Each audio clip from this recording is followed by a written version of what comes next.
Welcome to House of Campari. My name is Simon Watson. I am the curator of Distinctive Messengers. It's my pleasure to welcome you and take you on a tour of this wonderful exhibition here in New York City. We've got 24 artists from 24 galleries, plus a special project that Campari has commissioned, a new artwork by Valerie Hegarty. So welcome, House of Campari. So the first stop on this tour of Distinctive Messengers is to see this wonderful painting by André Ethier. Ethier does these sort of, dark, luminous paintings. It's a beautiful oil painting. They're always on this scale, always sort of small scale. They get a little bit bigger, but this is a really great example. Derek is our sort of photo op artist. He's right on the cover and he's just wonderful. This painting is by Uwe Henneken. It's sort of a glowing painting. He does sort of three styles. One thing he does are these masks. And he basically takes this mask form and colorizes it, makes them like hyper. And you see this tail, it's almost like this figure is flying through space. And it's like you're going on this hypnotic journey. They're really sensual and very distinctive. When you've seen one Uwe Henneken, you'll never forget. They're really extraordinary. The next artist I want to show you is Mickalene Thomas. And it's quite a large painting. It's a hardwood surface. It's basically inset with Warshawski crystals. So when you get up close, you can see it's all sparkling and it's all inlaid. She does this high color, saturated reds, saturated yellows, and always with these inlaid stones. They're really fun, very distinctive. This is a painting by Rawson Crowe. It's called Tunnel of Love.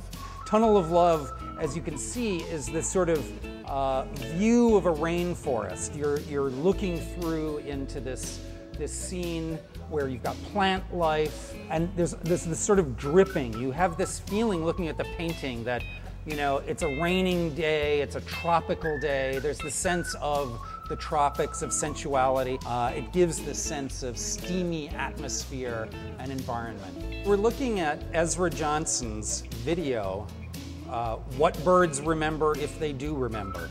And it's basically almost a moving painting. What he does is make little paintings and paints them. So each one of these frames is its own painting that's then videotaped. So to make this 15-minute video, this walk in the woods, he has made hundreds and hundreds and hundreds of small paintings. I love the way these leaves are falling. You can see he's got dots on the leaves. It's almost like they're eyes, so the leaves become animated. There's this edge to it. There's this raw feeling that can only be captured by hand.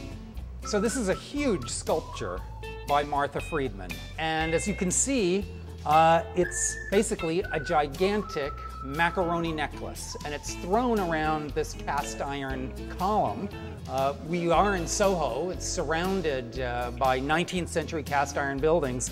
It is so funny, and it says so much about Martha. She's a passionate person, a passionate artist, and she is completely focused about making sculpture and making sculpture work within environments. So it becomes anthropomorphic. I mean, it's really come alive. This is a photograph by Alison Brady, and always Alison works with performance. So in this case, you can see her legs have been crisscrossed by what looks like dental tape or something. At first glance, it really looks like, she's cut into her legs, because it feels almost like blood when you step away. When you get up closer, it's not quite as scary, but definitely has you have this strong visceral reaction looking at her work, and looking at this one in particular.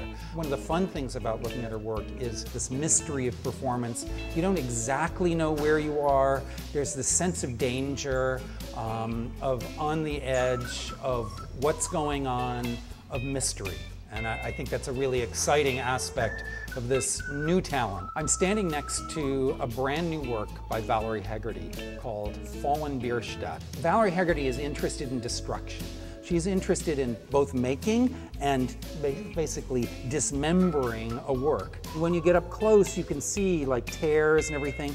We have this waterfall here sort of disappearing into torched canvas. You have the sense that it's been torched, that it's been burnt, There are embers lying on the ground. It's buckling forward. You know, it's who knows what conflagration it's gone through. And it is so alluring. You come across this painting with shock, with surprise. You wonder, you know, what's happened. And so there's a mystery to be unraveled here. I'm really, really delighted to stand here and say that this is the first New York commission by Campari in their Art Commission series. And this work will be donated to a New York museum. This is the second in the series of Campari commissions and the first New York commission by this great Brooklyn-based artist, Valerie Hegarty. Magnificent example. So I hope you've enjoyed our walkthrough here at the House of Campari, New York. This is a passionate vision. These are 24 distinctive messengers, and they are doing remarkable art. So it's a great pleasure to welcome you here to House of Campari, to this wonderful exhibition, Distinctive Messengers, to these 24 artists on view.